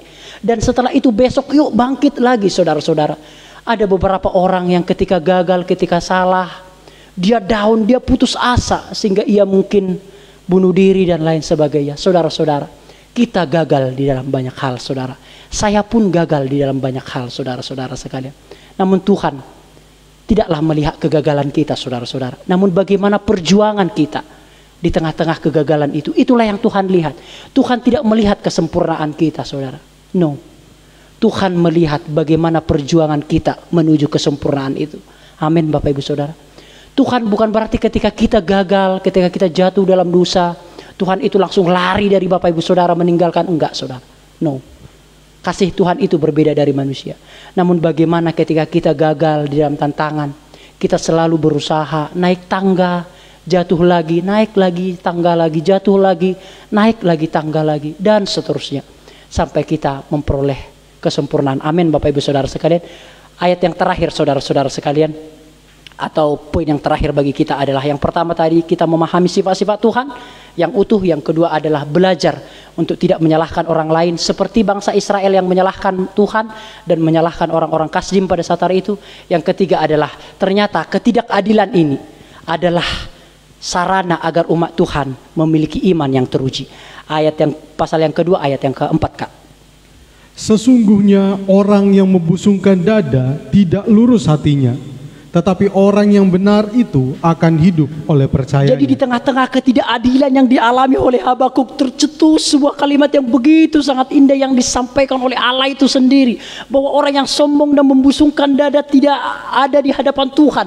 Namun orang benar akan hidup oleh imannya. Artinya saudara, segala pengalaman-pengalaman bangsa Israel yang ditindas itu luar biasa itu merupakan agar iman bangsa Israel itu teruji kemurniannya saudara-saudara sekalian. Teruji kemurniannya seperti emas. Emas itu saudara dibakar dahulu saudara. Dibakar, dilebur lagi, dibakar lagi, dilebur lagi. Dan begitu sangat memakan banyak proses. Ditempa lagi, dibakar lagi. Demikian kita saudara. Pergumulan-pergumulan atau penderitaan-penderitaan ketidakadilan itu adalah sarana supaya iman kita itu diuji oleh Tuhan saudara-saudara sekalian. Di ayat yang ke-17 dikatakan Kak. Pasal 2 ayat yang ke-17. Pasal yang ketiga ayat yang ke-17. Ayat yang ke-17. Sekalipun pohon ara tidak berbunga, pohon anggur tidak berbuah, hasil pohon zaitun mengecewakan. Sekalipun ladang-ladang tidak menghasilkan bahan makanan, kambing domba terhalau dari kurungan, dan tidak ada lembu sapi dalam kandang.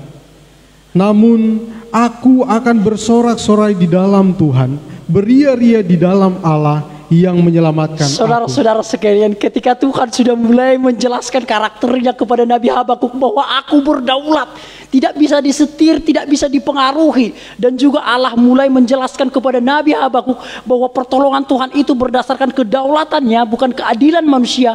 Bahwa Tuhan harus menolong semua orang.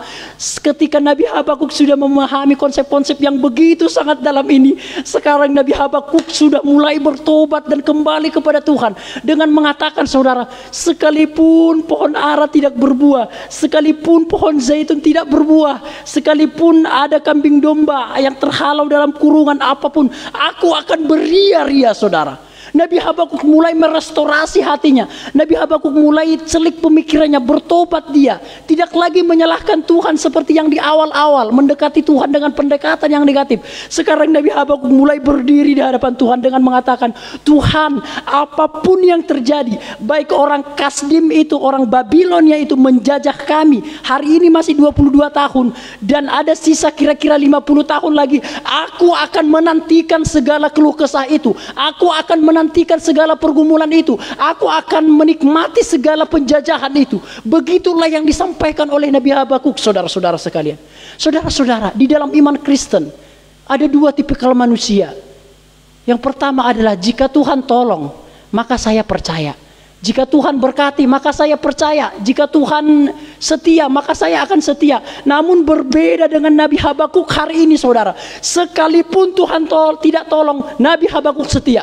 Sekalipun Tuhan menjajah orang-orang Babilonia dan orang Kasdim itu selama 70 tahun lamanya, Nabi Habakuk sekarang setia dan menikmati hal-hal itu, saudara-saudara sekalian. Dikatakan di situ pohon ara. Pohon ara itu nggak pernah nggak berbuah, saudara. Selalu berbuah. Itu kebutuhan pokok. Pohon zaitun pun demikian. Jadi bagi Nabi Habakuk ini, apapun yang terjadi Tuhan, aku udah gak peduli. Mboh wes, apa yang terjadi mboh, aku menikmati semuanya. Demikian juga yang telah dikatakan oleh Sadrak, Mesak dan Abednego, saudara-saudara. Ketika itu mereka ingin dicampakkan ke dalam perapian yang menyala-nyala. Dia memberikan satu deklarasi iman. Sebagai ayat terakhir bagi kita, saudara-saudara, saya akan menyampaikan. Ketika Sadrak, Mesak dan Abednego ingin dicampakkan ke dalam perapian yang menyala-nyala, Sadrak, Mesak dan Abednego bersepakat hati mengatakan, jikalau Tuhan dapat menolong kami dari perapian yang menyala-nyala ini, maka Tuhan akan menolong kami. Namun hendaklah Tuanku Raja mengetahui, walaupun Tuhan tidak menolong kami dari perapian yang menyala-nyala ini, hendaklah Tuanku Raja ketahui bahwa saya dan Sadrak, Mesak dan Abednego tidak akan menyembah patung yang Tuhan kudirikan ini. Inilah yang dinamakan iman, saudara. Iman bukan jikalau. Iman walaupun, itu baru dinamakan iman, saudara. Walaupun Tuhan tidak tolong, kita tetap percaya. Walaupun Tuhan seolah-olah diam, kita tetap percaya. Walaupun banyak penderitaan, kita tetap percaya. Amin, Bapak Ibu Saudara sekalian. Kiranya apapun ketidakadilan yang kita alami hari ini, saudara-saudara, yang mungkin lama kita mendekati Tuhan dengan pendekatan yang negatif, hari ini yuk kita bertobat bersama-sama, merestorasi segala pemikiran kita, saudara-saudara. Bahwa yang pertama, kita harus memahami secara komprehensif, secara utuh. Ingat, bukan hanya sepenggal-sepenggal dari karakter Allah, secara utuh karakter Allah. Yang kedua, jangan engkau menyalahkan siapapun ketika engkau mengalami ketidakadilan. Yang ketiga, ingatlah bahwa segala yang kita alami, saudara-saudara, adalah ujian agar iman kita dimurnikan kemurniannya, saudara-saudara sekalian. Amin, Bapak Ibu Saudara sekalian. Tuhan Yesus memberkati kita semua. Kita akan naikkan sebuah pujian.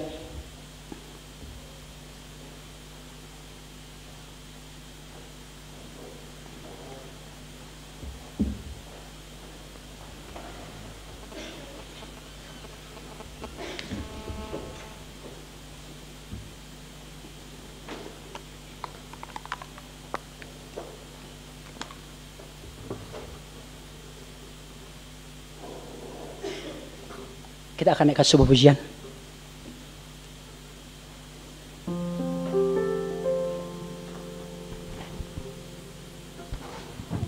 Sebentar Bapak Ibu ya, kita akan lihat slide-nya supaya kita belajar bersama-sama.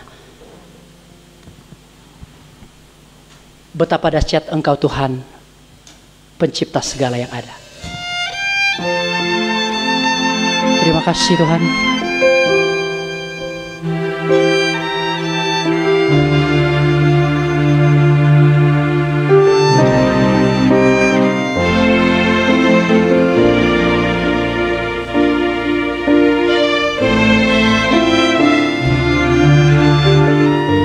Kita sama-sama mengenal pujian ini. Betapa dahsyat Engkau Tuhan.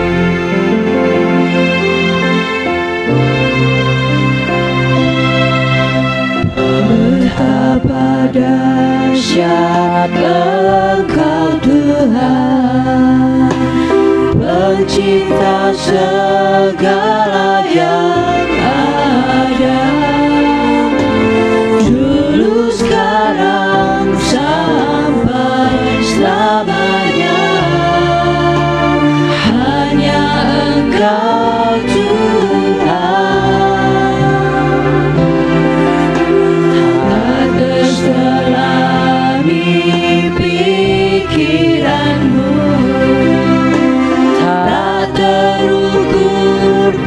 panjang setiamu,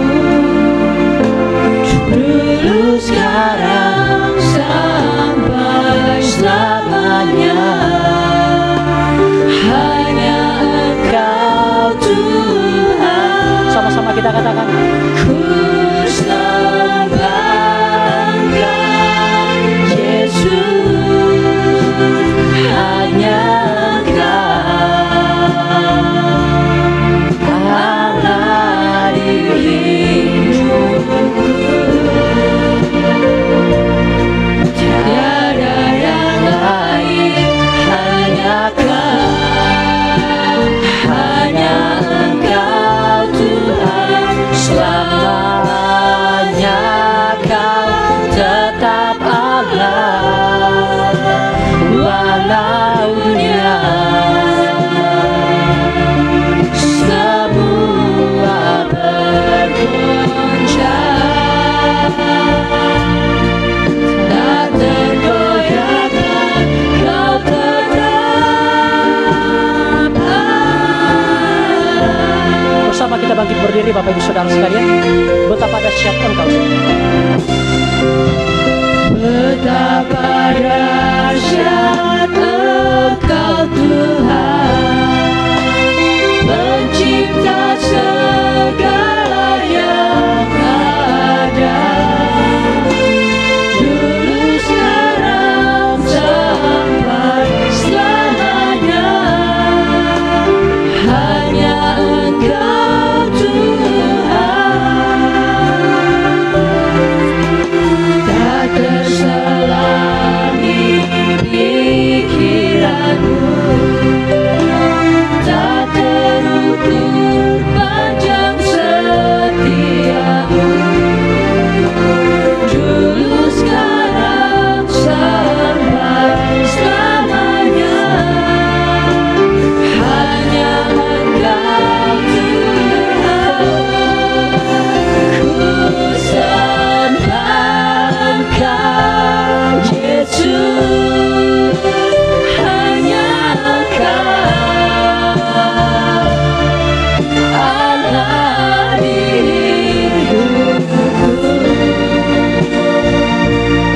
Tiada yang lain, hanya Kau, hanya Engkau Tuhan. Selamanya Kau tetap Allah, walau dunia semua bergoncang, tak tergoyahkan Kau tetap Allah. Sembah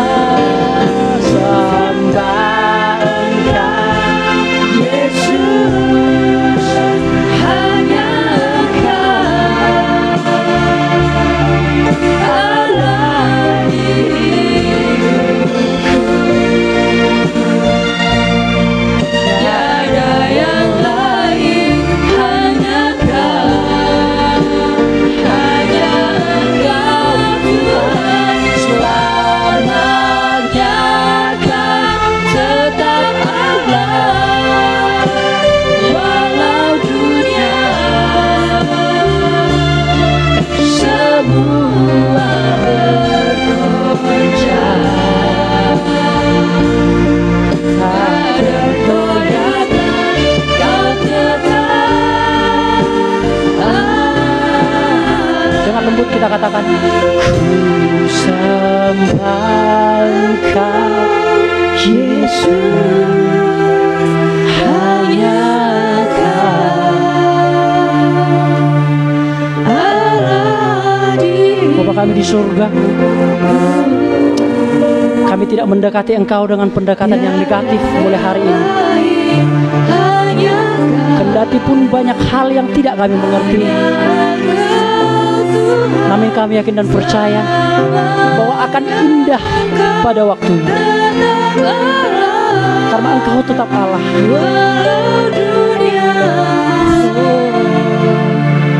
semua bergoncang. Saya undang Bapak Gembala kita. tergoyahkan kau tetap Allah.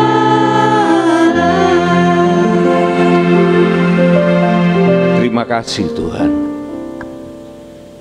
Nyanyian ini mengatakan segala sesuatu di dunia ini bergoncang, sehingga kami tahu dan kami mengerti dan kami menyaksikan apa yang tidak tergoncang. Oleh karena di tengah-tengah kegoncangan, maka jelas kami bisa melihat apa yang tidak tergoncangkan.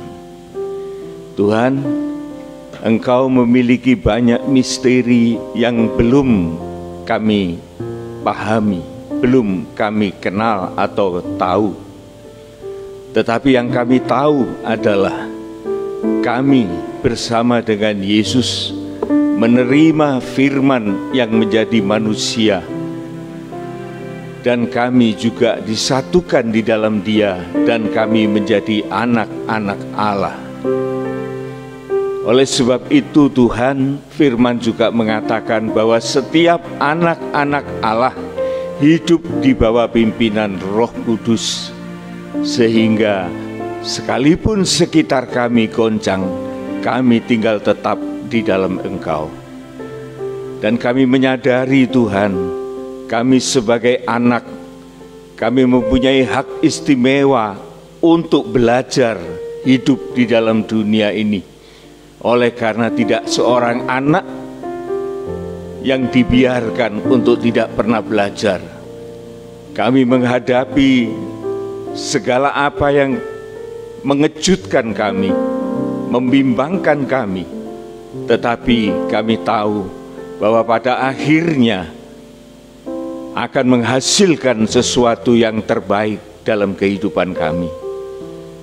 Seorang anak tidak akan dibiarkan menjadi bodoh, menjadi malas dan terlantar, tetapi Engkau mau mengajar kami Tuhan, dan kami menjadi orang-orang milik Tuhan yang cerdas, rohani kami menjadi dewasa, sehingga kami tidak terombang-ambingkan. Terima kasih Tuhan buat firman-Mu. Engkau berkati hamba-Mu yang telah menyampaikan firman Tuhan, menyampaikan kebenaran ini. Mungkin bagi kami, sebagian kami merasa belum memahami, tetapi kami yakin ketekunan akan mendapat suatu upah, akan mendapat suatu pengertian dari Allah secara langsung. Terima kasih Tuhan. Dalam nama Tuhan Yesus Kristus kami sudah berdoa. Amin. Amin. Amin. Silakan duduk. Sebentar Bapak Ibu Saudara, saya akan membacakan pengumuman kita untuk 1 minggu ke depan. Pertama-tama ibadah kita berjalan seperti biasa. Besok hari Senin ada ibadah doa di tempat ini jam 4:30 ya. 4:30. Setengah 6 ya? Ya lu. 5:30. Oke, maafkan saya. Jadi besok ada doa bersama di tempat ini bagi Bapak Ibu yang mungkin sebelum melakukan aktivitas kita doa bareng-bareng. Besok pagi jam 5:30 kita akan doa bersama-sama di tempat ini. Dan juga ibadah PA berjalan seperti biasa hari Rebo jam 5 sore. Dan juga ibadah kaum muda sudah berjalan seperti biasa, yaitu hari Sabtu jam 5 sore.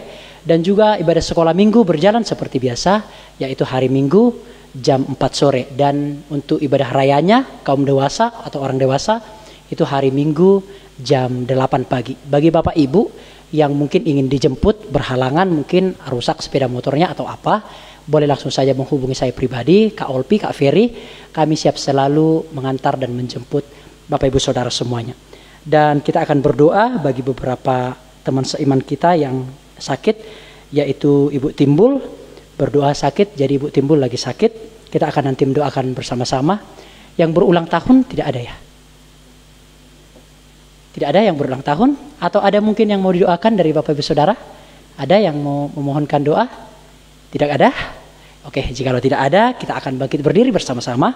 Kita akan menyelesaikan ibadah kita. Dan yang terakhir Saudara, sebelum saya lupa, kita bangkit berdiri bersama-sama. Nanti ada latihan untuk paduan suara untuk kaum wanita, sebentar saja, sejenak saja. Kita akan latihan sebentar untuk kita tampilkan. Saya serahkan kepada Bapak Gembala kita. Kita akan berdoa bagi Ibu Timbul yang dalam keadaan sakit, supaya ada yang berkunjung dan menengok beliau. Ya, mari kita berdoa. Tuhan, di penghujung ibadah ini, tetap kami menaikkan ucapan syukur kepada Tuhan.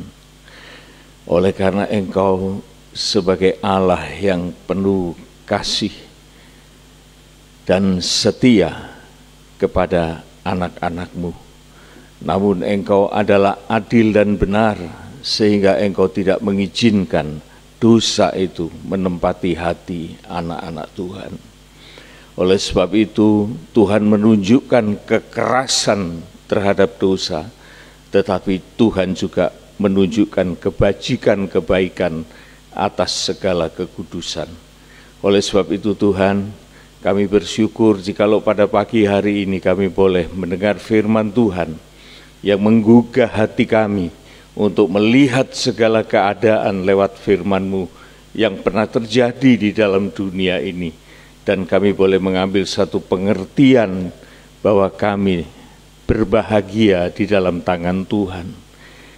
Tangan Sang Penjunan, apapun bentuk yang Engkau perbuat dalam kehidupan kami, tetapi kami tetap berada di dalam penguasaan-Mu. Ini yang terbaik Tuhan dari kehidupan manusia yang sementara di dunia ini. Terima kasih Tuhan, terima kasih. Kami juga berdoa buat kelanjutan dari ibadah ini Tuhan. Biar kiranya Engkau tetap menggairahkan sidang jemaat-Mu, menggairahkan kaum muda, menggairahkan sekolah minggu, menggairahkan segala ibadah yang diadakan di gereja ini Tuhan. Oleh karena di dalam gereja penggembalaan ini, Engkau sendiri yang akan melayani kami Tuhan lewat hamba-hamba-Mu. Terima kasih Tuhan, terima kasih. Kami juga berdoa bagi mereka yang sakit, yang tidak menyebutkan namanya, tetapi kami percayakan kepada-Mu Tuhan, mereka adalah anggota tubuh Tuhan juga, dan biar kiranya kasih sayang-Mu, sentuhan tangan pengasihan-Mu akan memulihkan kesehatan mereka. Tubuh, jiwa, roh mereka terpelihara Tuhan di dalam kasih kemurahan-Mu. Terima kasih ya Tuhan. Sekarang kami mohonkan berkat-Mu. Saudara-saudaraku sidang jemaat GPT Lumajang, terimalah berkat anugerah dari Allah Bapa, Putra dan Roh Kudus di dalam keselamatannya yang kekal, di dalam sukacita surgawi, damai sejahtera akan diberkatkan kepada kita semua mulai dari saat ini sampai Maranatha Tuhan Yesus datang kembali. Dan kita tetap bersama dengan Tuhan, dan juga kita diberkati dalam perkara-perkara jasmaniah yang kita butuhkan untuk kita boleh menjadi berkat juga bagi orang lain. Terima kasih Tuhan, terima kasih. Dalam nama Tuhan Yesus Kristus, kami sudah berdoa dan kami menerima berkat ini. Amin, amin.